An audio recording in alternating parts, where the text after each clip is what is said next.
everyone. Welcome to today's interview. My name's Susan Wesser, and I'm really excited to have with me today Donna Hanson, productivity specialist, who Donna is going to be telling us all about how we can manage email overload. Welcome, Donna. Wonderful to see you today. Lovely to be with you today, Susan, and all of our people online everywhere around the world. Yes, whether you're online joining us live from Melbourne, Australia, where it's just gone 12 o'clock on Wednesday afternoon, or whether you're watching the replay wherever you are in the world, we're really excited to have you with us today.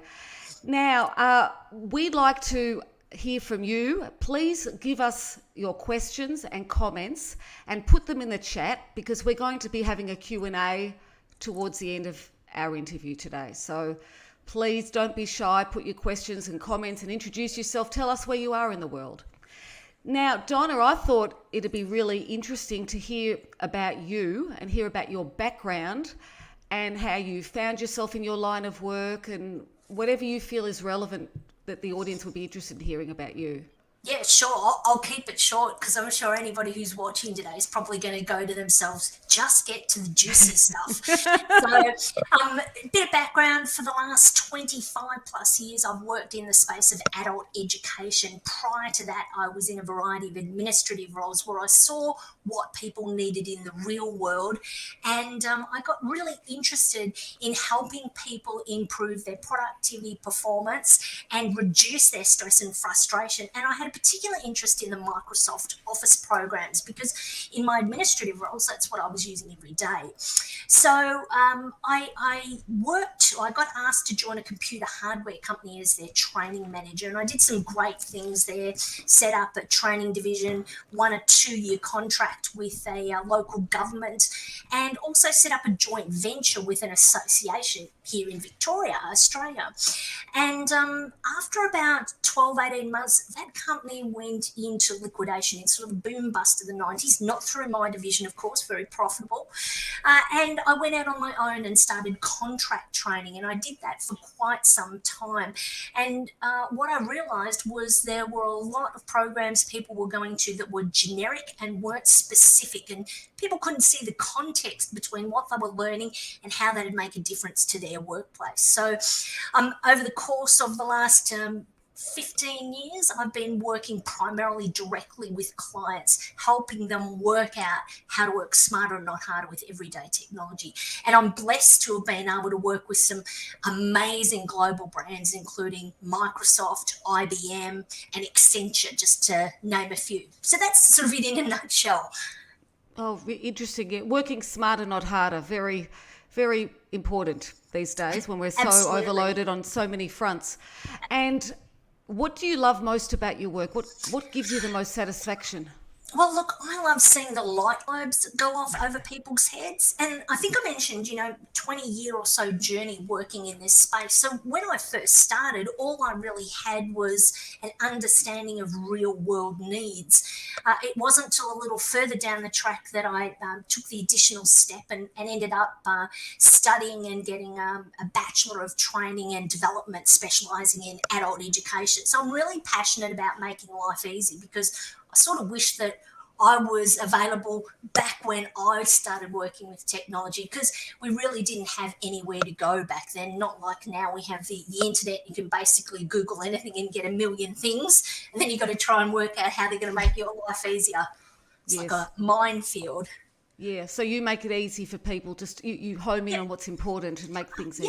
Yeah, hone in on what they need in their roles. And there's a lot of things in general terms that people do with all of the different programs that are common things people need to do and common things people need to manage. So I help them focus on where the greatest pain is. And, it might be email, it could be Word documentation, it could be Excel spreadsheets and analysing big data. So it's not a one size fits all, but what you need to be able to get more productive and less stressed and frustrated is my priority. Yeah. Because happy people, happy staff stay in jobs. Unhappy people, or people that don't feel like they're supported in learning how to be better in their roles, will move on.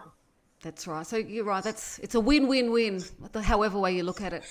And talking about productivity, improving productivity and reducing stress leads us perfectly to our topic today, which is email overload. And before we launch into the cure and your top tips, Dr. Donna, how about we talk a little bit about the problem itself, talk about the symptoms of it, how it affects us with waste time sap, and how it affects us with so stress and productivity, those two, how they go hand in hand. Absolutely. Look, Dr. Donna's here, and of course, a The disclaimer: doctor's in the house, yeah. I am not a real doctor. Really? I had no idea. I know. I just needed a white jacket rather than a black one today. Look, problem with email overload, there's a number of different things here. First of all, it's perspective. You know, I'm sure you, like a lot of people watching this session today, some days you might go, oh yeah, I've got a handle on email, I feel okay. And other days you might just go home, or perhaps these days leave your office space at home and feel like all you've done is send and receive emails all day. So it's a matter of putting it in perspective. And really, there's no rule book. For most of us, when we start in a new role, the organisation, gives us a username and a password and says, here you go, off you go.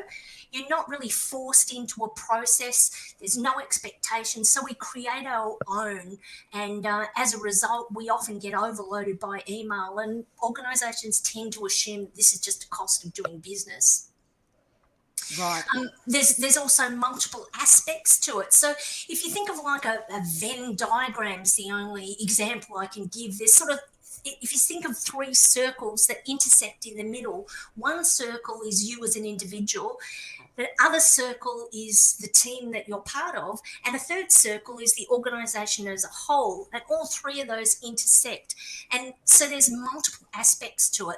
There's how you respond to it, which is something that's in your circle of influence that you can control, your team, which you may be able to influence depending upon your role or how the communication is, and your organisation and its approach. And it's about finding that crossover point between the tools and the people. When we have this tool that is free to use and just so easy, we tend to do things just because we can. Yeah, it's like the Wild West, where we just, oh, let's just send an email, rather than thinking, is email even the most appropriate medium for our message? Maybe we should pick up the phone or do something else, hold a meeting or whatever. Absolutely. And that was one thing I was asked on a television interview. The interviewer asked me, how do you know if email is the most appropriate way to respond? And that was sort of an off the cuff question that he asked, and I took a moment to pause and think, and then I just said, look, I think if you need to ask that question of yourself, the answer is email's probably not the best way to respond. And we've all seen examples that get virally shared around the world of people that have used email perhaps as a mechanism to communicate, and it's actually come back to bite them in some way. Yes, it's without putting that thought into it. It's really, I think before you do anything, you think, is this the right message? Is this the right medium? Maybe there's a better way. And I also think, Susan, that what tends to happen is people are looking for the magic pill with everything. So what's that one thing that is just going to be that life-changing thing that's going to make my life so much easier, that's going to clear up my email, that's going to do whatever I need it to do? And, that doesn't always exist. Like, there is a number of organisations and processes out there that you can employ to manage email, but unless that resonates for you, it can be really challenging to take on board.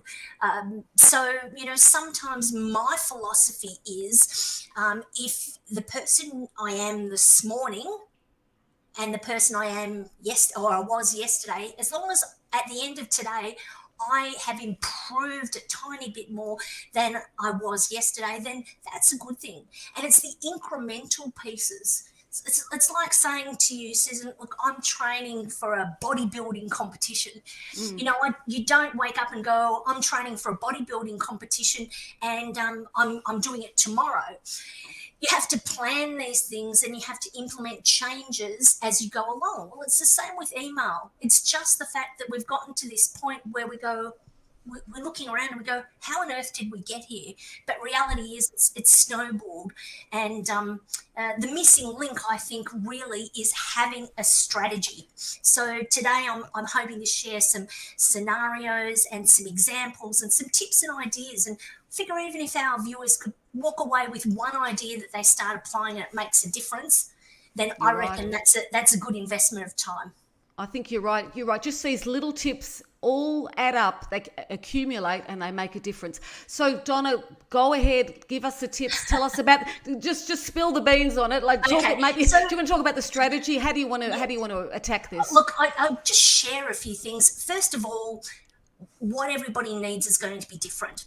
So, you might feel really comfortable with where your inbox is at the moment, and the thought of having inbox zero, which is something that goes around, might be a little overwhelming for you. That's okay. There might be tips here you go where you go, I already do that. Well, that's okay. That tip's not for you. As the great Seth Godin says, not for everyone. So pick and choose the tips, the ideas, the thoughts that are right for you. And just remember, you can come back to this recording. Plus, hopefully some of these ideas will just tweak or spark a thought.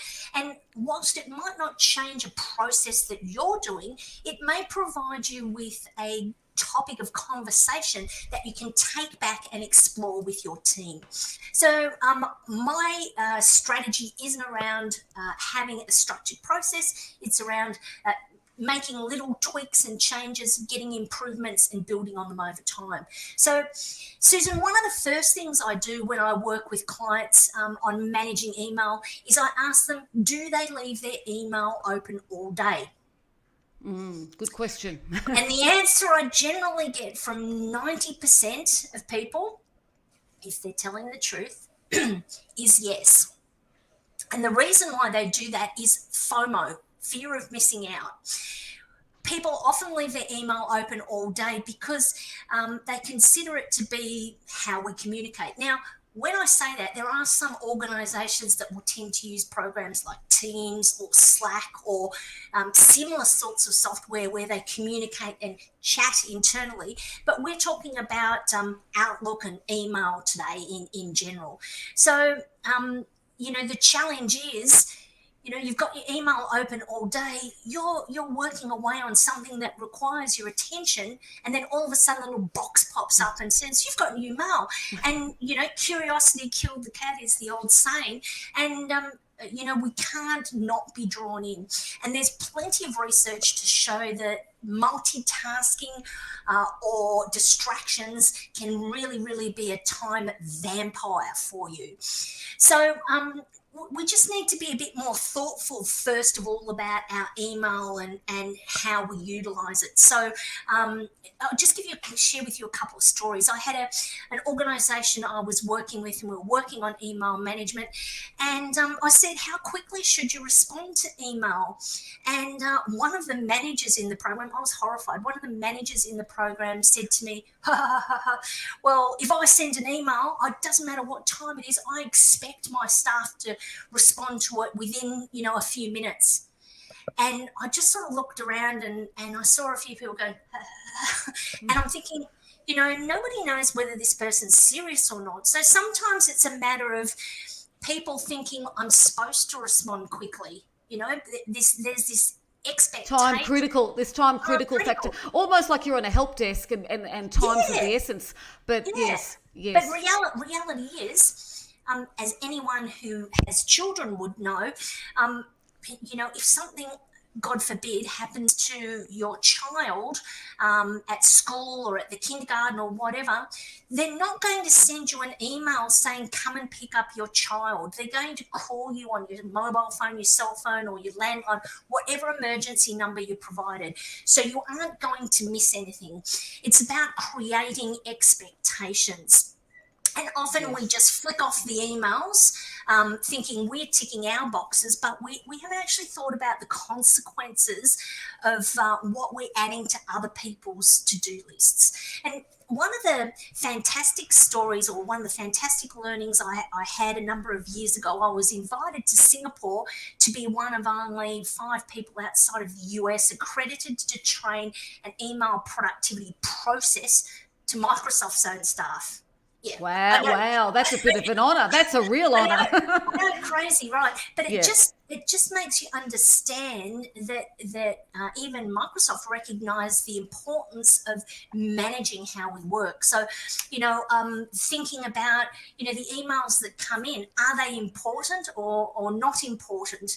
And are we fragmenting attention? What sort of guidance have we given to people on how we, as a individual, organization, or team, going to use email? And a lot of organizations don't actually dedicate funds to get people all on the same page. So, for example, I had a client where we implemented some video conferencing software, millions of dollars worth of equipment. They come to me and they go, we want to train our staff in how to use it. I go, okay, what's your budget? And that was more to understand what we would be able to do within those constraints. And they go, oh, we haven't allocated a budget. So sometimes people spend more money on the technology than actually giving staff the tools to understand how we're going to use it. So It's like giving an 18-year-old a Lamborghini. You can't do that. You have to train people how to use things. It goes part and parcel with the technology, doesn't it? yeah, yeah. So I wanted to give a few tips for people struggling with email overload. And of course, coming back again, we need to firstly recognize that for so long we've been triaging emails instead of having a strategy. And until we reach sort of this tipping point, we just tend to cope with it. Like I said, pick and choose. For some people, this approach of just tweaking one or two things might not be enough. Maybe you want a full-on strategy that you can just dump over the top of your emails. Great. Go looking for fantastic programs from people like Dave Allen, US-based Dave Allen, who has his Getting Things Done strategy. And you could Google anywhere for processes, structures, software, etc. But I'm all about leveraging what we've got to get a better return on investment. So here we go. Some tips. First of all, tip number 1, open your email program in the calendar. So don't ever open it in your inbox. Doing that sucks you in to other people's expectations for the day. So if you've ever opened up your email and then look at your watch and go, oh my God, where did that hour go? It's because you opened your email and you let other people's priorities impact on your own. In all email programs, it's pretty easy. You can go to the help feature and there'll be options to enable you to open up your email program in the calendar. It reminds you of your priorities. You can easily go back to the inbox to have a look. The second tip is scheduled times. Now, for some people, this can be a bit, because they go, oh, if I don't have my email open all day, what if something important comes in? Well, like I said, if it's important, someone should call you, or they'll connect with you. They'll come to your desk in some way. If it's life-threatening, it's generally what happens. You can have scheduled times to deal with email. Now, this is particularly relevant if perhaps you have a task that you do once a week or once a month that requires your complete and undivided attention. You'll be amazed how much you can do when you've just got one sole single focus. So you might choose to come in the morning, get your high priority tasks done, so those that link back to your key performance indicators. And then, maybe around lunchtime or 10, 11 o'clock, you might choose to go in and check your emails and respond to them. And then you might choose to do the same again early afternoon. Some people I know have even used their email footers to say, I only respond to emails twice a day, or if you need to contact me urgently, contact me through Teams, Slack, or on my cell phone or mobile, whatever the preferred response is. But what that does is it takes the stress and anxiety of needing to be always on with email away. I like that tip. Yep. Yeah, alternate communication. So, one of the things that happens is because email is free, people tend to send a lot of it. And the law of attraction tells you what you put out is what you get back. So, the more emails you send, the more you're likely to get back. The strategy I use is to use an alternative communication method. So, I'll do a Teams meeting with clients in their Teams environment. I'll do a Zoom face to face, etc., virtual face to face, and I'll use email to clarify the communication and the actions and not be the actual conversation. So, looking at email as a tool to confirm the discussions you have and to make sure that you've understood things correctly. So, that's my third tip.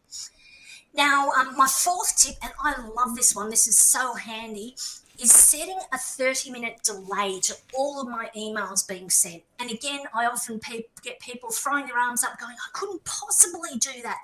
Well, you can.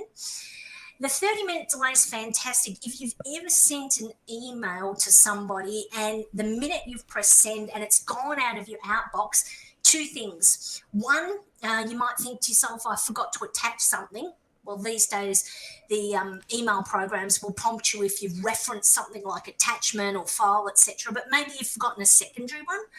Or, heaven forbid, for me, I accidentally sent an email. Thankfully, it was just something simple to another Paul. My husband's name's Paul, just detailing what we were going to be having for dinner that night. And I got an email back from this other Paul saying, thanks for the invite, but I think this message wasn't meant for me. So 30-minute delay just gives you a little window of opportunity to grab that email back, make some edits or delete it. And the final thing is, this is the only process that I have, and it's actually quite a simple process, and that's email SOS. So the first S in SOS stands for stop sending. And you might be going, well, Donna, what does that mean? Again, you stop sending emails, you'll stop getting them back. So if you start thinking strategically about how you use email, and instead of just sending off emails, you start to think about how can I combine all the things I want to ask somebody into maybe a Word document and then arrange a Teams meeting, a Zoom meeting, or a face-to-face with them to discuss and answer all those questions. And the beauty is the response times then start to close down, because what often happens, we send an email, we wait a week, somebody's done nothing, so we've got to follow up again, and all of a sudden timelines blow out. So that's the first S. The O in email SOS is to go offline. So it's okay to switch off your email and not have it open. It's okay to switch it off at 6 o'clock at night, unless, of course, your role involves you responding to emails at 6 o'clock at night. Hey, stranger things. So going offline and giving yourself the time and space to recharge at night and be totally present with your family and your friends on your downtime, because that's why it's called the weekend. It's the end of the week, and we use it as an opportunity to recharge our body so that we can give ourselves to our work during the week. And the final S in email SOS is to stop others sending. Now, again, I often see people with that look on their face. What I mean by this is too often we hand out our email address. I no longer hand out business cards, because I don't want people to add me to their mailing list. Mind you, of course, on lots of parts of the world now, this is illegal to do. You're actually breaching the spam laws, etc. So I wouldn't do. There's no way I'd do that. But even simple things like we check into a hotel, they'll ask for an email address, and I'll often ask the question if it's to send their receipt or an invoice, etc. I'm okay with that, but make sure you tick the box that says opt out of marketing material, and often that is selected by default. So there are 5 simple things you can do. Open your email in the calendar, have scheduled times, look at alternative communication and use email to clarify rather than be the discussion, set a 30-minute delay, and email SOS. Whew. Oh, I love them. Really great tips, short and sharp and to the point. And let me ask you, I think another thing that I find useful is unsubscribing from emails you don't look at. Yeah, look, I think what happens is after a while, we join email lists, and at the time it's really useful. But yeah, you're right. And the thing that irritates me the most is people that say, reply to this email with unsubscribe in the subject. By law, in most countries, you now have to have an unsubscribe button at the bottom of any marketing sort of emails. So, yeah, absolutely unsubscribe wherever you can to reduce the volume of email. But for a lot of us, it can be really hard, and it requires a conversation to take control of our email inside our organisation, and to start that dialogue and conversation with your team. I was working with a chartered accounting firm, and I did a program for them, and at the end the manager came up to me and he said, "Oh my goodness, Donna," he said, "just that one thing about not using email to confirm things is going to save us 30% of our email that goes around." Because what was happening was, when a particular action happened in that team, they sent out an email and they BCC'd everybody in the team. So all of a sudden, one email is going to 30 people. You do that 5 times, that soon adds up, and it adds stress. The more we see emails popping in, we get quite stressed. Anyway, you can see I'm on a soapbox. Oh yes, you could talk for hours on this topic. Yes, I think. Yeah. And one question I'd like to ask you: what do you do when you look at your inbox and you see, I don't know, a few thousand, a few hundred, whatever the number is? Where do you start cleaning it up? Yeah, look, there's some interesting things in the US. A while ago, there was a program that was, like a 10 steps program if you were addicted to your email. So there are things out there, but, there's some common things that you could do if you were, if you wanted to. Some of the simple things you could do is schedule 15 minutes in your calendar at the end of every day and use that time to start going through those emails, deleting what you don't need, filing what you do need, and then maybe looking at how you can leverage tools like rules within your email programs to be able to automate some of that process to clean it up. But, you didn't get your 10 or 15,000 emails in your inbox in one day. Yeah, it's like weight loss, isn't it? You're not going to lose your kilos in a week or two, even though you'd like to. It's or cleaning your house, Yes. It's got to be little steps each day, and then you see that progress and you feel better. It's like a declutter almost of your inbox, Absolutely. but over time. Yeah, absolutely. And setting aside like a 15-minute block doesn't feel so onerous. And in effect, towards the end of the day, it gives you the opportunity to wind down. And if you wanted to do it faster, you could allocate 30 minutes, at the end of each day. Won't take you long to get through them. And often, it's like anything you procrastinate and you don't want to do. It's just making that little start. And then before you look around, you think, oh, that 15 minutes wasn't hard. And sometimes you make it half an hour because you actually get into it. You get past that inertia and you get into it. So absolutely. Yeah. Oh, that's great. So I want to ask you a special question now, Donna, that I like to ask my guests. If you could go back in time to your young 18-year-old self, what advice? So last week? Yeah, last week, of course. 3 years ago. You're 21, aren't you? Yeah. Well, it's not that long ago, but it's a few years ago. What advice would you have for that young woman? That's a really good question, because we all go, if I only knew then what I know now. I think, which is basically what you're asking. I think that the key thing, if I was talking to my younger self, the key thing I'd say is back yourself. I think too often when we're young, we just look for what the right thing is that we're supposed to be doing. And I think I'd tell myself, trust your gut and know that you have everything you need to achieve whatever it is you want to achieve. And don't be afraid to say yes, because you never know where it will take you.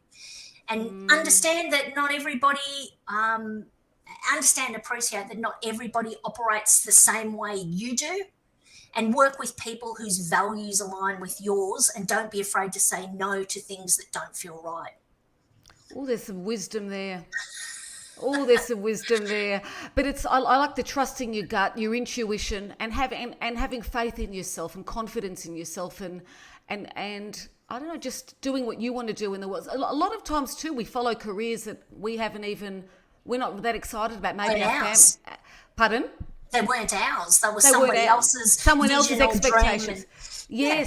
Yes. So this is some real pearls of wisdom there. And Thanks for sharing. if you had told me when I was 18 that this is what I'd be doing now, I probably would have laughed at you. Yes, because you couldn't see the whole picture. It's like You Steve can't. Jobs. Did you ever see that Stanford lecture from Steve Jobs when he No. spoke about? Oh well, it's a wonderful lecture. I think it's on. Check it out. Yes, and he speaks about how we spoke about how when you're older you join the dots and you look at your life and things start to make sense. The trajectory of your life, it makes sense. But at the time, when you're in the thick of it and you're going through challenges and issues and problems and you can't see how it's all going to work forward, but when you go backwards you can see how it all made sense. Absolutely. And sometimes, like with what I do, sometimes you just need someone to come in and shine a light on Yes. what's possible. Yes. Because maybe you can't see the forest for the trees. And sometimes a fresh set of eyes coming in and That's just shining right. a light on stuff can make you go, oh, now I see it. I didn't know Yes. that was there. And that can save you so much time, stress, and frustration. Yes, and you're those fresh set of eyes. So yes, yeah, brilliant. Now, Donna, you have a special offer for people. Can you let me just highlight it here? Tell us Sure. all about that. So I have several courses, and one of the courses that I thought would be really appropriate for this is a little challenge. So it's a 10-day Microsoft Outlook and email challenge. So it's 10 tips in 10 days. Now, the beauty of this is, often what happens is we get fire hosed with information. And so this program, this short challenge is designed to give you 10 tips over 10 days. So you purchase the course, which is normally $9.97. But as you can see on screen here, if you use the code $1, ONE dollar, all in lowercase at checkout, you'll only pay $1 for that course. And in there, you have the ability to opt in to get reminders if you want them. Or you can just come in each day and review the tip that gets released. And you've got access to those resources for your life. Come back anytime and revisit them. But reality is, for $9.97 or even for the $1, you've only got to pick up one thing that's going to make your life easier. And, I reckon that's money well spent and time. Time, yep. Time is money, as the saying goes. And if people want to contact you, I've got this as your best contact. Is that what do you recommend people do? Look, that's the easiest way. Or if people want to reach out and connect with me or follow me on LinkedIn, or subscribe to my YouTube channel where I have regular tips on all sorts of Microsoft Office topics. Or check out some of the work I do at my website. That would be awesome. I'd love to do anything I can to help make your life easier and less stressful. Oh, and you've shared some wonderful tips. Thank you. I want to thank you. The audience wants to thank you. And just like you said, one or two of those tips you'll have an immediate improvement. For sure. In your productivity and just feeling better about email and feeling less of that heaviness when you feel inundated and weighed down by it all. Absolutely. So thanks again. And I want to tell everyone that we have on the 2nd of September an interview with Melinda Livingston about how having a morning routine can help us win the day. Donna, do you have a morning routine at all? Do you do anything religiously every morning to get you going for the day? Do you want to just give us a couple of things sure. you do? Every morning I get up, I journal, do a little bit of journaling. Then I do, wait for it, bed yoga.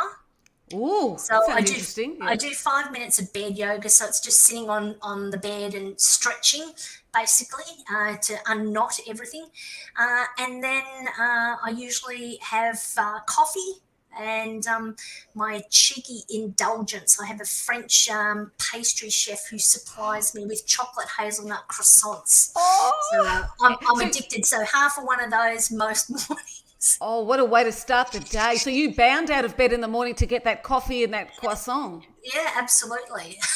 Oh, wow. I love it. That's a really nice way to start each day, and it gets you in a nice, happy frame of mind. That's right. That's right. And all too often we drag ourselves out of bed and we go, oh, another day, Another, you know. yes. But if you can find something that brings you, to quote Marie Kondo, brings you joy, sparks joy, well, isn't that what life's all about? It, Work is just such a small proportion of who we are as individuals. So no, you're let's right. make it fun. The key is to find happiness in whatever we can, and looking forward to things is very important too. For So, sure. on that note, we'd like to say au revoir. Thank you for tuning in today, and please join us on the 2nd of September to hear all about morning routines with Melinda Livingston. We'll see you later. Bye, everyone.